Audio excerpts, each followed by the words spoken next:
Olá, está começando o Religare Conhecimento e Religião. Hoje no Religare eu converso com Matheus Henrique de Souza Silva. Ele é mestre em psicologia pelo FMG e nós vamos falar sobre vivência psíquica e experiência religiosa. Bem-vindo, Matheus, ao Religare. Olá, Flávio. Bem-vindo, agradeço novamente o convite da produção e da TV Horizonte. Um prazer receber você aqui. Prazer, novamente. Procure pelo Religare Conhecimento e Religião no YouTube e nos desenvolvedores de podcast como o Spotify. Inscreva-se em nossos canais, acompanhe, curta, compartilhe as nossas entrevistas. Matheus, então, receber você de volta, né? Você já esteve no Religare um tempo atrás, a gente falava também sobre psicanálise. Hoje eu queria começar a nossa conversa sobre o que significa falar de uma abordagem metapsicológica da experiência religiosa. Certo. Então, agradecido novamente o convite. Acredito que, de certa forma, é interessante a gente pensar o que seria a metapsicologia freudiana. E, no entanto, ela nada mais é do que o momento em que o Freud propõe irmos além de uma certa psicologia radical, uma certa psicologia, uma psicologização daquele momento de pensar o ser humano, e o momento em que o Freud propõe certos textos fundamentais, chamados de metapsicológicos, para pensarmos alguns temas e conceitos fundamentais da psicanálise. Quais seriam esses textos? Quando a gente pensa, por exemplo, na psicanálise como um todo, a gente conseguiria dividir a psicanálise em si em talvez 2 ou 3 momentos do Freud.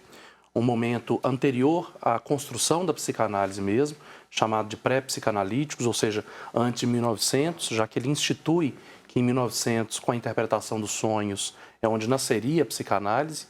A gente poderia pensar um primeiro momento onde ele pensa uma primeira tópica até mais ou menos 1913, é onde ele escreve, onde ele propõe o Totem e Tabu, e que é efetivamente muito importante para a gente poder pensar a religião, se é que a gente aprofundasse exatamente nisso. E talvez um terceiro momento, onde a partir de 1920, com a ideia do supereu, do superego, ele proporia uma nova maneira de pensar o aparelho psíquico e finalizaria então a sua jornada escrevendo um mal-estar na civilização, o futuro de uma ilusão e, por fim, o Moisés e o monoteísmo, né? Então, esses 3 momentos marcariam uma metapsicologia. Agora, se a gente pensa numa metapsicologia da religião, a gente entenderia que o Freud ele sempre foi muito entusiasta com o pensamento religioso. E sendo muito entusiasta, ele, primeiro que ele é um judeu, como Peter Guy dizia, um judeu sem Deus, né? Ele vindo de uma família com o pensamento judeu, ele marca um certo ateísmo, né, de certa forma. E o que faria esse pensamento meta-freudiano ou metapsicológico ser muito caro à religião é que o Freud ele se interessa em muitos dos momentos da sua obra, em todos esses 3 momentos que eu disse, a gente conseguiria pensar a estrutura religiosa e como que ela conversa na obra freudiana. Num primeiro momento, mais ou menos ali em 1907, ele propõe, por exemplo, a neurose obsessiva e as práticas religiosas. Depois temos, em 1913, como eu disse, no Totem e Tabu, 1927, no Futuro de uma Ilusão, e, enfim, esses 3 momentos onde ele tenta aproximar um pouco, de alguma forma, e a gente pode talvez conversar sobre que forma é essa, sim. Ele tenta aproximar a psicanálise de um modo muito interessante à religião. Antes de a gente entrar, então, nesses momentos, né, da compreensão freudiana sobre a religião, como é que você percebe, né, a questão de Freud a imagem dele ter sido mais associada a um crítico da religião, do que um entusiasta da religião, como você está apresentando? No final da obra do Freud, no momento em que ele escreve o Moisés e o monoteísmo, ele faz uma certa reviravolta disso tudo, e é como se nós víssemos, tanto no final da vida do Freud, mas também na sua última obra, uma outra maneira, uma outra perspectiva de se pensar como é que essa dialética, que tese ele passaria a propor bem diferentemente dos momentos. Interessante na obra freudiana é que ele não tem nenhum tipo de receio de dizer que ele errou, de dizer que ele partiu de pressupostos que pensando no momento, ou na civilização, na contemporaneidade, já poderíamos pensar de maneiras diferentes. Então, Freud ele faz esse movimento mesmo. Foi muito associada a ele essa ideia crítica, porque como ele, desde o início, pensou e fez uma certa associação da religião com a neurose, principalmente com a neurose obsessiva, ele começou, e talvez seja aí o ponto de maior interesse meu, ele começou a dizer, de certa forma, principalmente em 1907, que a religião ela seria, com toda a sua força, veemência, com todo o seu modo de propor ideias, de fazer com que o sujeito desamparado tivesse um amparo em alguma ideia transcendental, com que ele construísse uma espécie de neurose que ele chamaria de obsessiva. Então, nesse primeiro momento, o Freud estaria dizendo que a religião, toda a sua máquina de pensamento, toda essa religação, né, todo esse religare entre nós e alguma outra coisa, seria sustentado por uma ideia de neurose obsessiva. Isso é que faz ele lá na frente, e aí ter essa crítica maior, dizer de que a religião fracassaria, porque ele apostava que nós iríamos parar de acreditar nessa certa ilusão, né, de então termos algo onipotente, um Deus e etc. Então ele apostou muito nisso. Por isso que ele foi um entusiasta contra, né, e muito criticado por pensar a religião e colocar ela um pouco nesse lugar. Sim. Eu estou pensando aqui na pessoa que não tem formação em psicologia, não tem formação em psicanálise, quando ela escuta o termo neurose obsessiva, né? Acho ótimo a gente pensar nisso. O Freud ele começa a psicanálise pensando efetivamente na chamada neurose histérica, nos fenômenos de corpo. Nos textos pré-psicanalíticos, ele já dizia muito disso, ou seja, como que um afeto, uma ideia, ela apareceria no corpo, né? Então, as histéricas conversivas que caíam, que tremiam, que ficavam cegas, que não andavam, que não, etc. Então, tinha uma energia de corpo, que a gente chamava na psicanálise, chama de pulsão, a gente pode entender no segundo momento como um afeto, que ela se convergia ao corpo e aparecia um certo sintoma. Isso era chamado a histeria. E foi a partir daí que o Freud constrói toda a sua tese da psicanálise. O que ele entende num segundo momento? E quando esses afetos não são efetivamente levados ao corpo? Quando eles são levados ao próprio pensamento? E aí ele constrói, ele propõe a ideia de um outro tipo de endereçamento da neurose, que seria a neurose obsessiva. E a marca da neurose obsessiva é o momento em que essa energia ela é então escoada no pensamento e não mais no corpo. Então o que o Freud propõe, pensando na ideia religiosa? Ele propõe que a religião seria uma grande máquina para ampliar esses pensamentos obsessivos, ou seja, para criar ainda mais rituais nos sujeitos que dariam conta de extravasar de alguma forma. Como é que a gente poderia pensar isso de uma maneira até mais didática? Todos nós temos um certo tipo de funcionamento ou neurótico, ou psicótico, ou perverso. Temos que ter uma estrutura. No momento em que eu tenho uma forma correta de acordar, de tomar banho, de colocar a roupa, de colocar o sapato de uma maneira X ou Y, de organizar o meu quarto. Esse correto é um habitual? Esse correto é um correto meu. Exato, um correto habitual meu, isso. Sim. Então, se eu tenho isso como um certo ritual, como é que a gente entenderia a neurose obsessiva? Esse fenômeno que acontece na prática, de eu me organizar de uma certa forma, ele também acontece a nível de pensamento. Então eu tenho uma estrutura de pensamento toda muito bem organizada. E ela precisa de acontecer para ela, então, ter um certo alívio de sua atenção. Será que eu fechei a porta? Será que eu não fechei? Etc, etc. E o mesmo vai acontecer na religião. Será que eu vou ser castigado? Será que eu vou ser punido? Será que eu posso? Será que eu não posso? Esse tipo de pensamento é uma marca fundamental da neurose obsessiva, que tem 3 aspectos. É a dúvida, a dívida e a ruminação do pensamento. O que é a dúvida? É o momento em que a gente o tempo inteiro está duvidando. Quem é o outro, o que o outro quer de mim, o que o outro pensa, o que o outro espera, o que eu sou para o outro, o que eu sou no mundo, o que eu estou fazendo aqui, o que espera da entrevista, por exemplo. Então, é um modo neurótico obsessivo de eu me colocar. A dívida é um momento em que a gente tem uma certa dívida simbólica com o outro. E não é tão distante que na religião também existe uma certa dívida. Uma dívida original, uma dívida que temos que pagar e etc. E é a partir desses pensamentos que o Freud começa a pensar. Então, não seria a religião uma grande máquina produtora de neuroses obsessivas que introjetam esse tipo de pensamento e fazem com que as pessoas estejam cada vez mais ligadas nesses rituais? E o terceiro, que é a ruminação de pensamento. A gente pensa o tempo inteiro e fica pensando. Enquanto a gente não sana esse tipo de pensamento, não dá um certo alívio de tensão.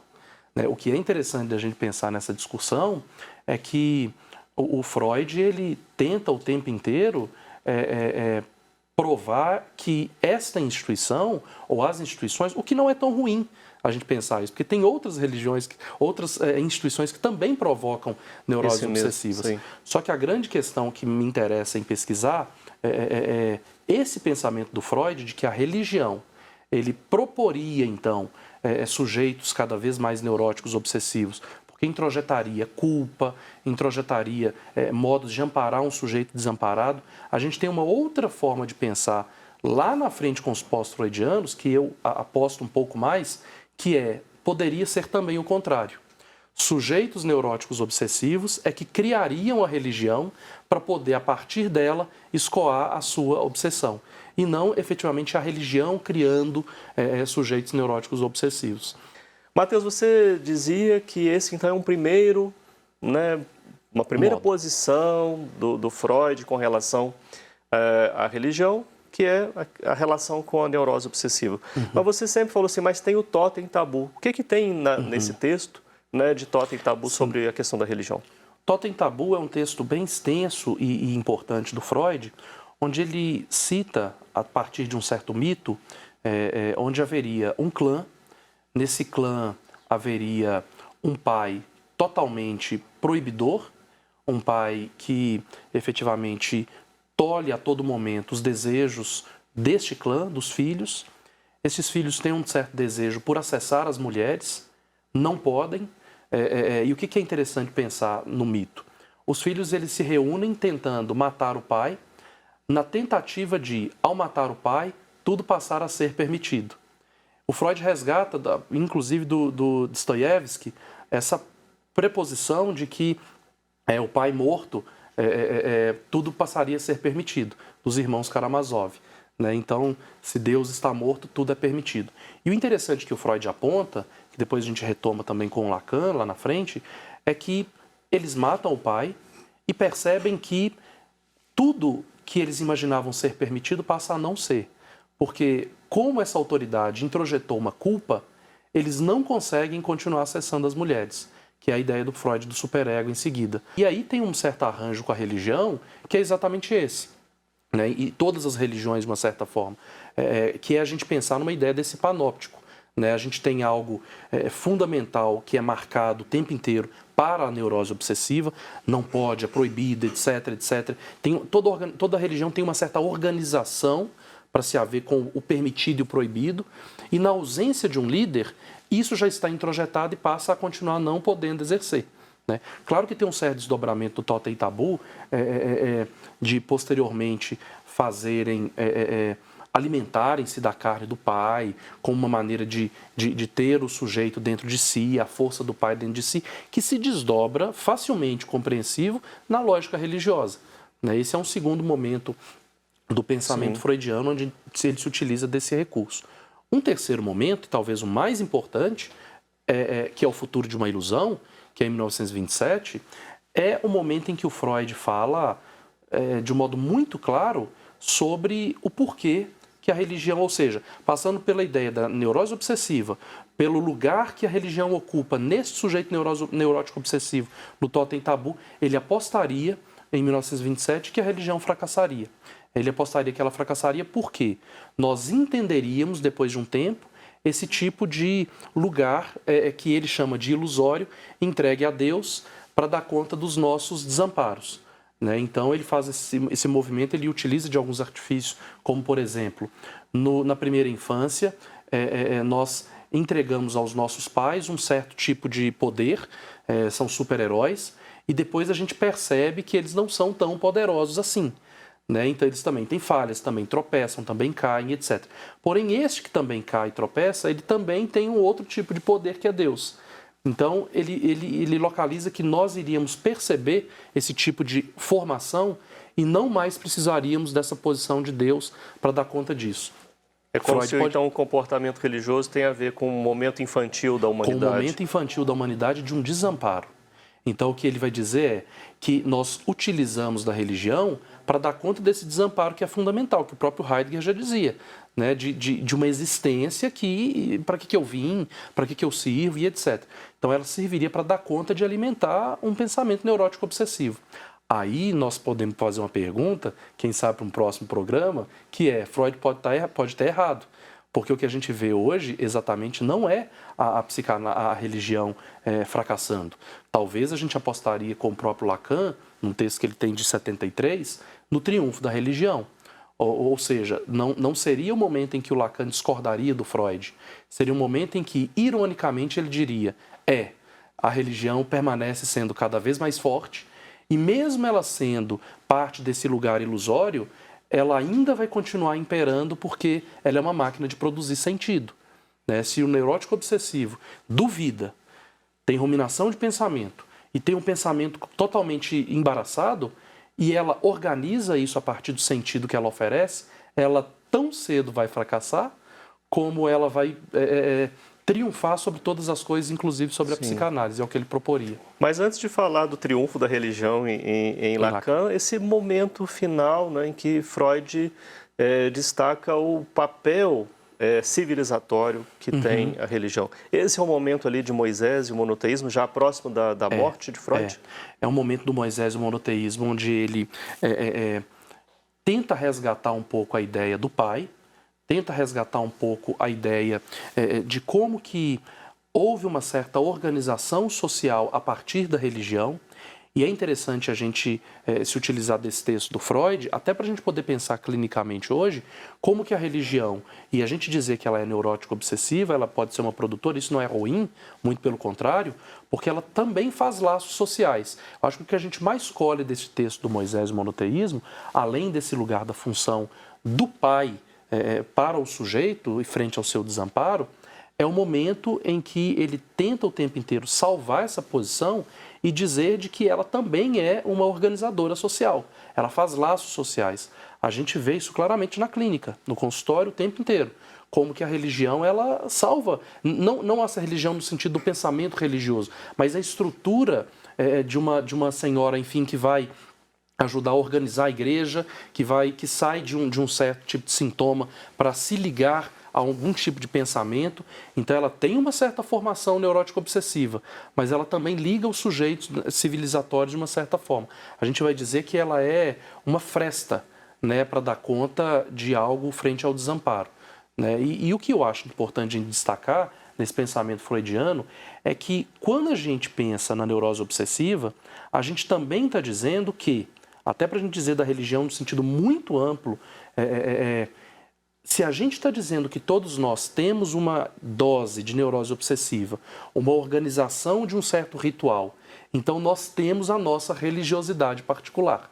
Então, mesmo nós não tendo alguma religião enquanto uma instituição, é o que o Lacan chamava do mito individual do neurótico, todos nós, só por termos uma certa organização ritualística dentro de nós, com meu sintoma para me sentar, para me levantar, para me vestir, etc., isso já é uma certa dose de religião em mim. Né? O próprio ateísmo seria uma marca disso. Né? Se eu não coloco Deus em algum lugar, eu coloco uma cosmologia de visão ou qualquer outro modo de pensamento nesse lugar. Eu vou te contar a pergunta que eu não fiz ainda, mas que eu estou com ela aqui todo o tempo enquanto você comenta. Né? O que nós estamos chamando de religião? Aí quando você não conseguir segurar, porque esse último ponto, né? O que é a religião? Ele tem uma formação judaica, ele tem conhecimento do cristianismo, mas existem tantas as manifestações religiosas. Agora você fala de uma maneira de organização pessoal. Isso. O que esse termo religião significa nesse discurso todo? É aí que eu acho muito interessante, porque por isso que eu acho que o Freud ele é muito vivo frente ao fato de ele mesmo se criticar o tempo inteiro. Então ele talvez começa dizendo de uma organização institucional da religião e ele termina, né, e a gente pode até colher isso de muitos outros pós-freudianos ou contemporâneo, que é o Lacan, localizando que a religião ela é uma experiência de real completamente singular aos sujeitos e que talvez, e eu trabalho muito isso na Santa Casa, trabalho isso muito nessas disciplinas de espiritualidade, e de que talvez toda a nossa experiência com o nosso sagrado ou seja, com aquilo que toca e que nos escapa de alguma forma. Isso sim passaria por essa interpretação que o Freud deixa para a gente. Ou seja, se nós temos uma organização mental para nos haver com a nossa vida, para nos haver com o nosso modo de operar, então nós temos uma certa religiosidade, né, que é uma religiosidade que segue esse ritual. O Mircea Eliade, que é um filósofo muito interessante, ele tem uma tese que ele diz: o rito reforça o mito. Então, o que reforça o meu mito individual, Mateus, Flávio, etc., são os rituais que nós temos. Isso é uma organização religiosa dentro de nós, que talvez seria diferente do que nós chamaríamos de uma instituição religiosa, ou de uma igreja, por exemplo, onde aí sim a gente teria uma outra perspectiva de pensamento. Está me fazendo lembrar do professor Dalton Barros, que é um redentorista, um padre redentorista, psicólogo. Eu fiz o curso de Psicologia da Religião há muitos e muitos anos atrás. Sim. Né? Ali, acho que foi no início dos 90, em Juiz de Fora. E ele falava desse papel da religião como rotina, né? Que lembra também do rito, da rotina. Sim, sim. E se a gente pensa no neurótico obsessivo sendo esse que sustenta uma certa rotina para não dar conta, para dar conta de não ter que se haver com o seu desamparo, nós pensaríamos então que todo tipo de organização de um ritual, né, subjetivo, singular, que cada um propõe a si, independente da expressão da igreja, seria então uma marca de pensarmos esse religare, né? Do ponto de vista dessa reflexão metapsicológica, nós deveríamos dizer para quem está fazendo um curso de psicologia, né, olha, não tem como passar sem considerar o estudo da religião. Dá para fundamentar isso com a psicanálise? Eu acredito que sim. Eu acredito que não dá para a gente passar por uma formação na psicanálise sem considerar a religião fundamental, porque é esse o que nós vamos encontrar socialmente em todas as expressões. Matheus, muito obrigado por você ter vindo aqui conversar com a gente, pelas explicações. Tem, de fato, muita conversa para frente. Tem. Né? Sim. E muita coisa a gente desdobrar desse tema. Agradecido.